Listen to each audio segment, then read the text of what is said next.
na ba ang lahat? Dahil magaganap na nga ang paparating na showdown.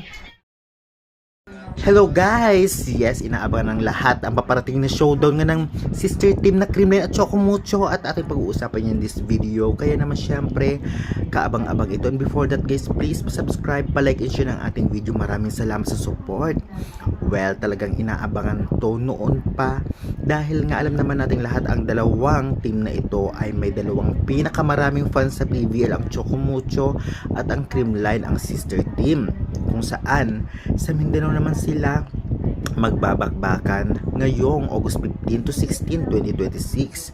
Talagang sagupaan at syempre hindi natin alam kung sinong mananalo na mukhang maglalaro nga si Jaja Santiago dito. Kaya syempre kaabang-abang talaga at tiyak marami ang mag-aabang nito at manunood.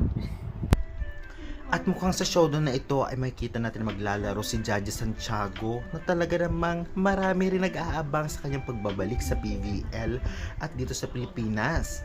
Well, usap-usapan din na talagang mukhang maglalaro siya sa Alas Pilipinas at aabangan natin yun soon kapag nakapag-decide na siya dahil ang head coach ng Alas Pilipinas ay ang kanyang asawa si Minowa. Kaya naman syempre, aabangan natin at nakaka-excite yan. Well, as of now po, magaganap nga ang kanilang laban ngayong 5:30 PM, August 15 at 16, 2026. Pero maraming nagsasabing mukhang meet and greet muna ang 15 at 16 ang kanilang showdown o bakbakan sa loob ng court. Wala, abang natin maya-maya at titignan. Magaganap nga ang kanilang laban sa Cagayan de Oro ngayon nga August 15, 16 sa Abuetes and Privati JT International Convention Center. Kaya naman nakaka-excite to guys at aabangan tiyak ng maraming fans especially sa Mindanao at sa lugar na iyon. Well, aabangan din natin kung maglalaro na ang iba pang Chocomucho players at Creamline players. At dahil dyan, tiyak talaga namang maraming manonood hindi lamang sa doon sa mismong venue kasi kahit sa online ay tiyak maraming nag-aabang nito kaya trending na naman yan for sure.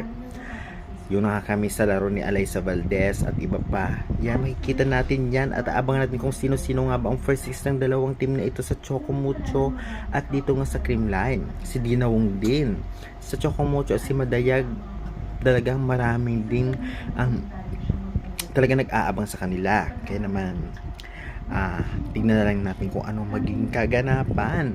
Kaya guys, excited ako. Sa tingin ninyo, ngayon kaya ang ganap at anong team kaya ang mananalo sa kanilang showdown?